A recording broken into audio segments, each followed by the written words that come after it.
হাই friends, গণেশৰ YouTube চেনেলত স্বাগতম জনাইছোঁ। আজি আমি দশম শ্ৰেণীৰ অনুশীলন 6.3 2 নং প্ৰশ্নটো চাম। অনুশীলন 6.3 প্ৰশ্ন উত্তৰ কৰাৰ আগতে আমি কিছুমান কথা জানিব লাগিব। আমি একান্তৰ কোণ আৰু বিপ্ৰতীপ কোণৰ বিষয়ে জানিব লাগিব। এই ছবিত চোৱা, ইয়াত দুটা আঁচটনা আছে। এই দুটা আঁচ সমান্তৰাল হয় আৰু দুটা সমান্তৰাল আঁচৰ মাজত এটা আঁচটনা বা এটা ৰেখা টনা হৈছে। এতিয়া ইয়াত যদি কোণ আমি A B C D E F আমি কোণৰ নাম দিছোঁ। এই আঁচটোৰ ৰাইট সাইডত আছে কোণ এ আৰু লেফট সাইডত আছে কোণ বি। গতিকে কোণ এ আৰু কোণ বি কি হয়? একান্তৰ কোণ হয়। ঠিক সেইদৰে সি কোণ আৰু ডি কোণো কি হয়? একান্তৰ কোণ হয়। আৰু একান্তৰ কোণবিলাক কি হয়? সমান হয়। গতিকে আমি লিখিব পাৰোঁ কোণ এ আৰু কোণ বি সমান হয় আৰু ইহঁত কি হয়? একান্তৰ কোণ। ঠিক সেইদৰে সি আৰু ডি কোণো একান্তৰ কোণ হয়। এতিয়া বিপ্ৰতীপ কোণ কি হয়? সি কোণৰ যদি চাওঁ তেতিয়া বিপ্ৰতীপ কোণ হ'ব এফ কোণ, অৰ্থাৎ ওলোটাভাৱে থকা কোণ। এ কোণৰ বিপ্ৰতীপ কি হ'ব? কোণ ই হ'ব। আৰু বিপ্ৰতীপ কোণো কি হয়? সমান হয়। এতিয়া 2 নম্বৰ প্ৰশ্নটো চোৱা, ইয়াত দিয়া আছে ত্ৰিভুজ অ' ডি চি আৰু ত্ৰিভুজ অ' বি এ কি হয়? সদৃশ হয়। আৰু বি অ' চি 125 ডিগ্ৰী দিয়া আছে, চি ডি অ' 70 ডিগ্ৰী দিয়া আছে। ইয়াক তিনিটা কোণৰ জোখ উলিয়াবলৈ কোৱা আছে।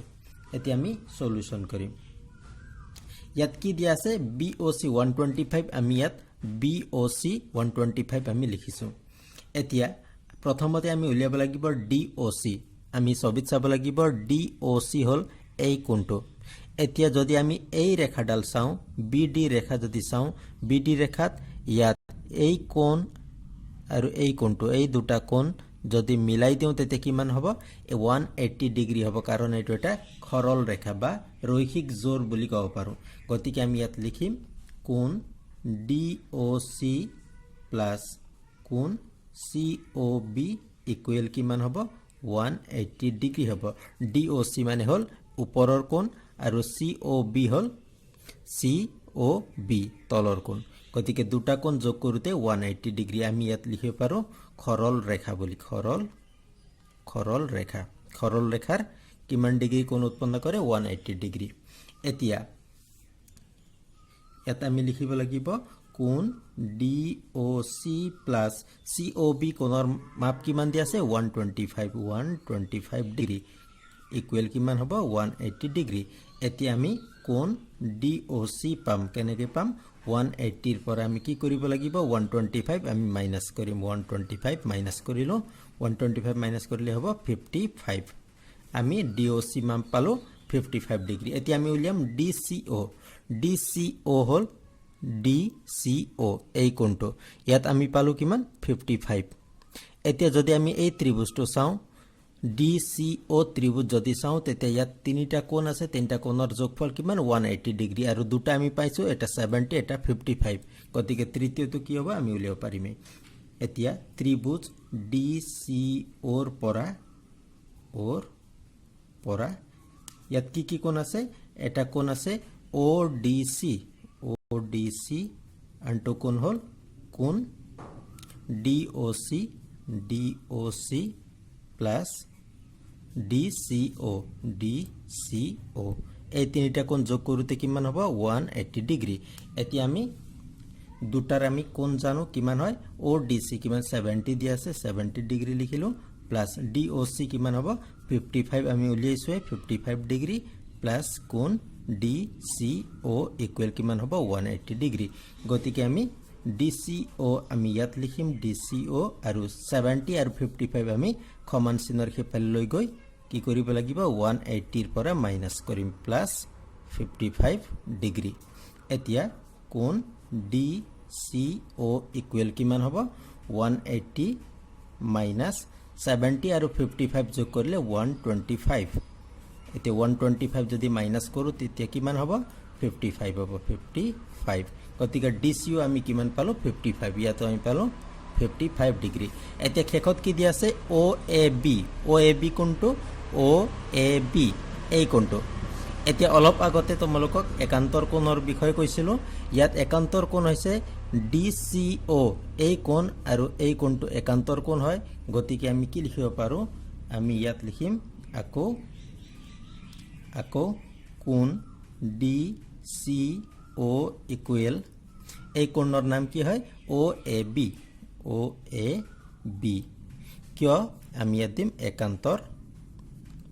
একান্তৰ কোণ।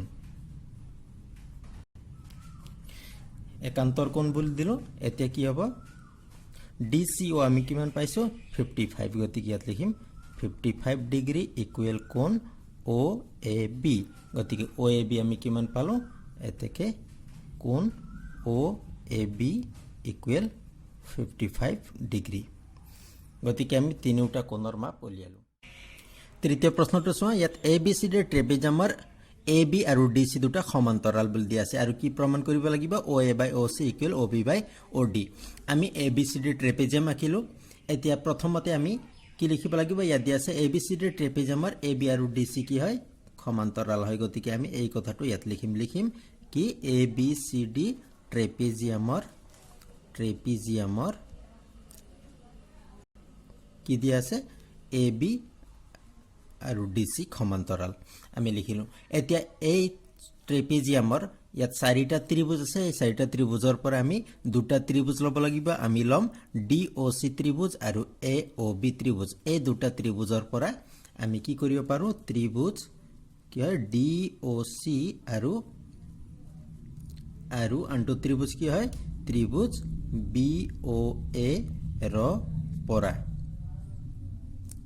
ইয়াত এই কোণটো চোৱা এই কোণটোৰ নাম কি হয় OAB আৰু এই ত্ৰিভুজৰ এই কোণটো ইয়াৰ নাম হ'ল OCD। এই দুটা ত্ৰিভুজ সমান হয়। সমান কিয় হয় কাৰণ এই দুটা কোণ একান্তৰ কোণ হয় গতিকে আমি ইয়াত লিখিব লাগিব কোণ OAB ইকুৱেল কোণ OCD। কিয় সমান হয় আমি ইয়াত লিখিম একান্তৰ কোণ। তাৰপিছত চোৱা এই ত্ৰিভুজৰ তলৰ ত্ৰিভুজৰ B কোণটো আৰু ওপৰৰ ত্ৰিভুজৰ D কোণটো সমান হয় কিয় হয় একান্তৰ কোণ হয় এই দুটাও গতিকে আমি লিখিম OBA ইকুৱেল ODC সমান হয় কিয় একান্তৰ কোণ। আমি দুটা ত্ৰিভুজৰ দুটাকৈ কোণ সমান বুলি পালোঁ। এতিয়া এই ত্ৰিভুজৰ ক্ষেত্ৰত তৃতীয় কোণটো হয় এই কোণটো আৰু তলৰ ত্ৰিভুজৰ ক্ষেত্ৰত তৃতীয় কোণ হ'ল এই তলৰটো। এই দুটা কোণো কি হয় সমান হ'ব। সমান কিয় হয় কাৰণ এই দুটা কোণ বিপ্ৰতীপ কোণ হয়। বিপ্ৰতীপ কোণ দুটাও সমান হয় গতিকে আমি কি লিখিব পাৰোঁ কোণ এই কোণটোৰ নাম কি হয় AOB ইকুৱেল কোণ এই কোণটো হ'ল DOC ইয়াত আমি লিখিম বিপ্ৰতীপ কোণ। যদি দুটা ত্ৰিভুজৰ তিনিওটা কোণ যদি সমান হয় তেতিয়া আমি কি কৰিব পাৰোঁ এই ত্ৰিভুজ দুটা সদৃশ বুলি ইয়াত লিখিব পাৰোঁ গতিকে আমি লিখিম ত্ৰিভুজ DOC এই ত্ৰিভুজ আৰু BOA এই দুটা ত্ৰিভুজ কি হয় সদৃশ হয়। সদৃশ কিয় হয় আমি ইয়াত সাইডত লিখি দিব পাৰোঁ কোণ স্বীকাৰ্য বা আমি ইংৰাজীত লিখিলে AAA স্বীকাৰ্য বুলি দিলোঁ স্বীকাৰ্য। গতিকে ত্ৰিভুজ দুটা আমি কি পালোঁ সদৃশ বুলি পালোঁ। যদি সদৃশ হয় তেতিয়া আমি কি লিখিব পাৰিম এই বাহুৰ পৰা চোৱা ইয়াত কি আছে OA আৰু OC আমি লিখিব পাৰিম এতেকে OA বাই OC ইকুৱেল এই বাহুৰ পৰা আমি কি লিখিম OB বাই OD। প্ৰশ্নত চোৱা প্ৰশ্নত উলিয়াবলৈ কৈছে OA বাই OC ইকুৱেল OB বাই OD গতিকে আমি উলিয়ালোঁ ইয়াত আমি লিখিম প্ৰুভড। নিশ্চয় তোমালোকে বুজি পাইছা।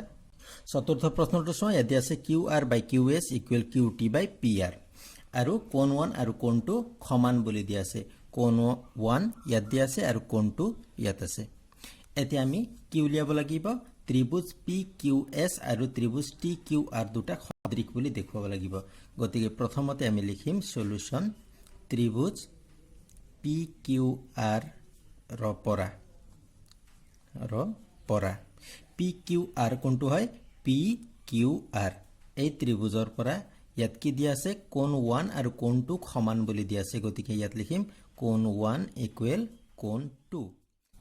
যদি এটা ত্ৰিভুজৰ কোণ দুটা সমান হয় তেতিয়া সেই কোণ দুটাৰ সন্মুখৰ বাহু দুটাও সমান হ'ব অৰ্থাৎ কোণ 1ৰ সন্মুখৰ বাহু কোনটো হয় PR আৰু কোণ 2ৰ সন্মুখৰ বাহু হ'ব পি কিউ গতিকে এই দুটা বাহু সমান হ'ব গতিকে আমি লিখিব পাৰিম এতেকে P R equal P Q আৰু প্ৰশ্নত কি দিয়া আছে Q R by Q S equal Q T by P R গতিকে আমি ইয়াত লিখিম দিয়া আছে কি দিয়া আছে Q R by Q S equal Q T by P R এতিয়া ইয়াত চোৱা P R equal P Q আমি লিখিছোঁ গতিকে আমি কি কৰিব পাৰোঁ ইয়াত আমি লিখিব পাৰোঁ Q R by Q S equal Q T by P আৰৰ ঠাইত আমি লিখিম পি কিউ আমি লিখিলোঁ এতিয়া Q R by Q S আৰু Q T by P Q আছে গতিকে আমি ইয়াত কি কৰিম ইয়াক উলোটা কৰি দিম অৰ্থাৎ কিউ এছক আমি ওপৰত কৰিম কিউ আৰক আমি তলত কৰিম আৰু সমান চিনৰ সিপালেও আমি একে ধৰণেৰে কৰিম ইয়াত কি আছে কিউ এছ আছে আমি কিউ এছ ওপৰত দিলোঁ তলত কি হ'ব কিউ আৰ ইয়াত যদি আমি উলোটা কৰিলোঁ তেতিয়া সমান চিনৰ সিপালেও আমি উলোটা কৰিব লাগিব অৰ্থাৎ পি কিউ আমি ওপৰত লিখিম আৰু তলত কি হ'ব কিউ টি এতিয়া আমি ত্ৰিভুজটো চাব লাগিব পি কিউ এছ ত্ৰিভুজ পি কিউ এছ এই ত্ৰিভুজ আৰু টি কিউ আৰ এই ত্ৰিভুজ এই সৰু ত্ৰিভুজ আৰু ডাঙৰ ত্ৰিভুজৰ পৰা আমি কি পাম ত্ৰিভুজ আমি ইয়াত লিখিম ত্ৰিভুজ পি কিউ এছ আৰু কি ত্ৰিভুজ আছে ত্ৰিভুজ টি কিউ আৰ ৰ পৰা এই ত্ৰিভুজৰ পৰা আমি কি পালোঁ ইয়াত পালোঁ ওপৰত আমি পাইছোঁ Q S by Q R equal P Q by Q T আমি ইয়াত যি পাইছিলোঁ সেইটোৱে লিখিলোঁ এতিয়া কি হ'ব এই দুটা ত্ৰিভুজৰ ক্ষেত্ৰত এই কোণ ওৱানটো দুয়োটা ত্ৰিভুজৰে সমান হয় অৰ্থাৎ একে হয় গতিকে কোণ ওৱান দুয়োটা ত্ৰিভুজত সমান হ'ব এতিয়া আমি কি চাব পাৰোঁ ইয়াত বাহু দুটা কিউ এছ আৰু কিউ আৰ সমান অনুপাতত আছে ঠিক তেনেদৰে পি কিউ আৰু কিউ টি ডাঙৰ বাহু আৰু সৰু বাহু সমান অনুপাতত আছে আৰু কোণ কি হয় ওৱান কোণটো দুটা ত্ৰিভুজৰ কাৰণে সমান হয় অৰ্থাৎ দুটা ত্ৰিভুজ কি হয় পি কিউ এছ আৰু টি কিউ আৰ দুয়োটাৰে কোণ সমান হয় গতিকে আমি কি কৰিব পাৰোঁ ইয়াত আমি লিখিম এতেকে আৰু কোণ ওৱান সমান কোণ ওৱান দুটা ত্ৰিভুজৰ ক্ষেত্ৰতে সমান হয় যদি এটা কোণ আৰু দুটা বাহু যদি সমান অনুপাতত থাকে আৰু এটা কোণ যদি সমান হয় তেতিয়া আমি কি লিখিব পাৰিম আমি লিখিব পাৰিম এতেকে ত্ৰিভুজ পি কিউ এছ সদৃশ হয় কোনটো ত্ৰিভুজৰ লগত ত্ৰিভুজ টি কিউ আৰ গতিকে আমি ত্ৰিভুজ দুটা সদৃশ বুলি পালোঁ ইয়াত আমি প্ৰুভড বুলি দিম আশা কৰিছোঁ তোমালোকে বুজি আছা এতিয়া ইয়াৰ পিছৰ প্ৰশ্নটো চোৱা 5 নম্বৰ ত্ৰিভুজ পি কিউ আৰৰ পি আৰ আৰু কিউ আৰ বাহুৰ ওপৰত এছ আৰু টি দুটা বিন্দু যাতে কোণ আৰ টি এছ দেখুৱা যে এই দুটা ত্ৰিভুজ সদৃশ বুলি দেখুৱাব লাগিব কোনটো দুটা ত্ৰিভুজ এটা হৈছে ডাঙৰ ত্ৰিভুজ আৰু এইটো সৰু ত্ৰিভুজ আৰু ইয়াত কি দিয়া আছে কোণ পি হলে কোণ পি আৰু আৰ টি এছ অৰ্থাৎ এই কোণ দুটা সমান বুলি দিয়া আছে গতিকে আমি কি কৰিম সলিউশন লিখিলোঁ সলিউশন এতিয়া ত্ৰিভুজ দুটা প্ৰথমতে ল'ব লাগিব ত্ৰিভুজ দুটা কি হয় এটা হৈছে আৰ পি কিউ ডাঙৰ ত্ৰিভুজ ল'লোঁ আৰু সৰু ত্ৰিভুজ ওপৰৰ সৰু ত্ৰিভুজটো কি হয় ত্ৰিভুজ আৰ টি এছ ৰ পৰা এই দুটা ত্ৰিভুজৰ পৰা আমি কি পাম ইয়াত দিয়া আছে পি কোণ আৰু টি কোণ কি হয় সমান হয় গতিকে আমি কি লিখিম কোণ আৰ পি কিউ এই ত্ৰিভুজৰ নাম আমি কি লিখিলোঁ আৰ পি কিউ এই ত্ৰিভুজৰ লগত সমান কোনটো হয় এই ত্ৰিভুজৰ নাম কি হ'ব আৰ টি এছ ইয়াত আমি দিম দিয়া আছে আৰু এই কোণটো চোৱা আৰ কোণটো দুটা ত্ৰিভুজৰ ক্ষেত্ৰতে একে হয় গতিকে সমান হ'ব গতিকে আমি ইয়াত লিখিম কোণ আৰ ইকুৱেল কোণ আৰ এতিয়া চোৱা এই ত্ৰিভুজৰ তিনিটা কোণৰ ভিতৰত দুটা কোণ আমি বেলেগ ত্ৰিভুজৰ লগত সমান বুলি পালোঁ যেহেতু তিনিটা ত্ৰিভুজৰ কোণৰ মাপ কিমান 180 ডিগ্ৰী গতিকে এই ত্ৰিভুজৰ তৃতীয় কোণ অৰ্থাৎ এছ কোণৰ লগত এই ডাঙৰ ত্ৰিভুজৰ তৃতীয় কোণ কিউ কোণ সমান হ'বই লাগিব কাৰণ দুটা কোণ যদি সমান হয় তেতিয়া তৃতীয় কোণ সমান হ'ব গতিকে আমি কি লিখিব পাৰিম এতেকে এই কোণৰ নাম চোৱা আৰ এছ টি কোণ আৰ এছ টি ইকুৱেল কোণ কি হ'ব T Q P R Q P লিখিব লাগিব আৰ কিউ পি এতিয়া আমি কি লিখিব পাৰিম যেহেতু তিনিওটা কোণ দুটা ত্ৰিভুজৰে তিনিওটা কোণ সমান হৈ আছে গতিকে ত্ৰিভুজ দুটা সদৃশ হ'ল গতিকে আমি দিম ত্ৰিভুজ আৰ পি কিউ সদৃশ ত্ৰিভুজ আৰ টি এছ কিয় হ'ল কোন কোন কোন স্বীকাৰ্যৰ মতে হ'ল গতিকে আমি লিখিব পাৰোঁ এ স্বীকাৰ্য প্ৰশ্নত কি দিয়া আছে ত্ৰিভুজ আৰ পি কিউ আৰু আৰ টি এছ ত্ৰিভুজ দুটা সদৃশ বুলি দেখুওৱা কৈছে গতিকে আমি দেখুৱালোঁ এইটো একেবাৰে ইজি আছিলে গতিকে আশা কৰিছোঁ তোমালোকে বুজি পাইছা যদি বুজাত কিবা অসুবিধা পাইছা তেতিয়াহ'লে কমেণ্ট কৰি সুধিবা থেংক ইউ